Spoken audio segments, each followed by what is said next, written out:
இங்கே இங்கே இங்கே இங்கே எனக்கு வேணும். அடிக்க மாட்டாங்க, சொன்னா கேட்கவே மாட்டேன். இனிமே இப்படி பண்ண மாட்டேன்.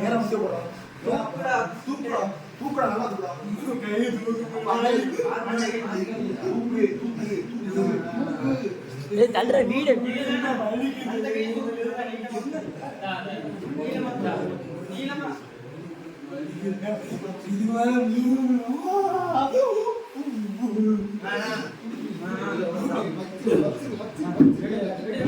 சாரு தடுத்து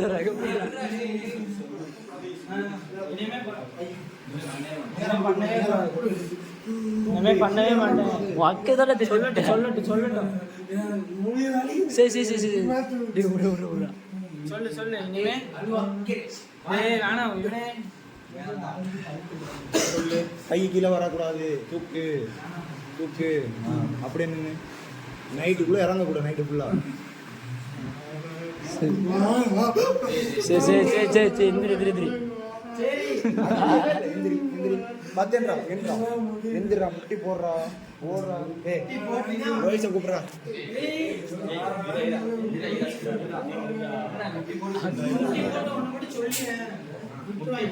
விட முடியும். குட்டி போடு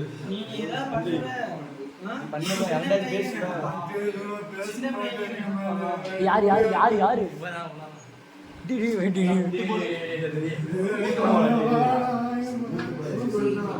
வணக்கம், நான் டாக்டர் மகேஸ்வரன் பேசுகிறேன். NIT Kaliyavaram hostel deputy chief warden. அந்த ஹாதின்ற ஸ்டூடெண்ட் வந்து சில மாணவர்களால் ஒரு விஷயத்துக்காக தாக்கப்பட்டிருக்காரு. அது வந்து பணம் திருடு போனதா ஒரு சந்தேகத்தின் பேரில் அந்த ஸ்டூடெண்ட்டை, ஹாதின்ற ஸ்டூடெண்ட்டை மற்ற ஸ்டூடெண்ட்ஸ் வந்து தாக்கியிருக்காங்க. அது வந்து 20ஆம் தேதி மார்ச் 20ஆம் தேதி நள்ளிரவில் ஒரு 12 to 1 மணிக்குள்ளே நடந்த நிகழ்ச்சி.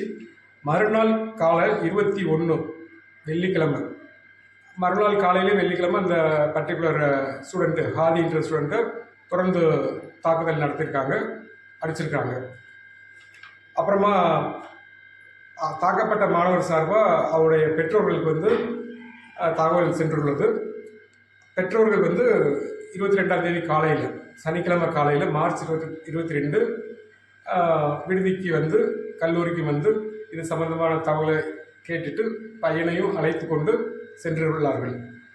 இதில் வந்து 22ஆம் தேதி சாயந்தரம் ஒரு 5:30 to 6:30 காலேஜ் சார்பாக, மேனேஜ்மெண்ட் சார்பாக என்ஐடி கல்லூரி முதல்வர், chief warden, college principal cum chief warden, அவர் ஒரு கமிட்டியை ஃபார்ம் பண்ணி, என்கொயரி கமிட்டி ஃபார்ம் பண்ணி 13 நபர்கள் அடையாளம் கண்டறியப்பட்டுள்ளார்கள். இந்த தாக்குதல் சம்பந்தமாக அவர்களுக்கு உடனடியாக சஸ்பென்ஷன் ஆர்டர் கொடுக்கப்பட்டுள்ளது.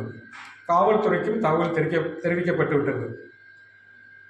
நாளை 24 மார்ச் சம்பந்தப்பட்ட 13 மாணவர்களும், சஸ்பெண்ட் செய்யப்பட்ட 13 மாணவர்களும் தங்களது பெற்றோர்களுடன் வந்து கல்லூரி நிர்வாகத்தின் மூலமாக நடத்தப்படுகின்ற விசாரணையை எதிர்கொள்ளுமாறு கேட்டுக்கொள்ளப்பட்டுள்ளார்கள்.